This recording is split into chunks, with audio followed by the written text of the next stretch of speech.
I never believed old houses could hide secrets. Until I found a locked door in my attic. The house was cheap, too cheap. It sat at the end of a quiet street, surrounded by dying trees and overgrown grass. The realtor barely spoke.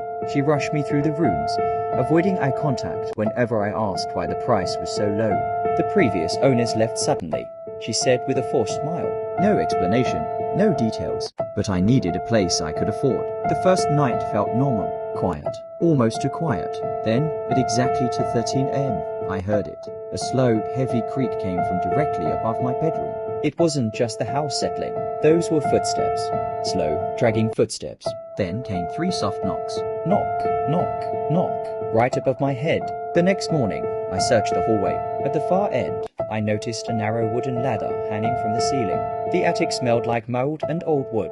My flashlight barely cut through the oppressive darkness of the rafters. That's when I saw the small door at the far end.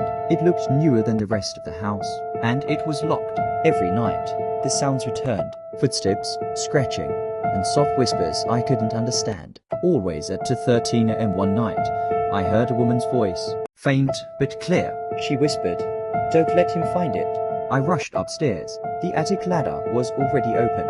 I knew I had closed it before bed. My hands shook as I climbed. The locked door was slightly open, just enough for the darkness inside to peek through. I slammed the hatch and ran. The next day, I asked the neighbors. An elderly woman across the street went pale when I mentioned the attic door.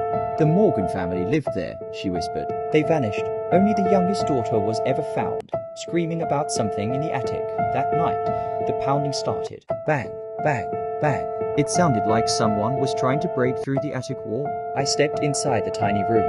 No windows, just a single wooden chest sitting in the center of the dust. Inside were dozens of letters tied with black ribbon. And photographs, a family of 5. But the father's face was scratched out. A final letter sat on top. The ink was fresh, wet. It read, "He knows you opened the door." A floorboard creaked behind me. My flashlight flickered. For a split second, I saw a tall figure watching me, smiling. I ran. I left everything behind and drove until the sun came up. I never went back to that house. The house was demolished months later, but I still have one photo. At first, there were 5 people in it. Now, there are 6. Some mysteries are better left alone. Because at 2:13 a.m., I still hear 3 knocks above my new ceiling.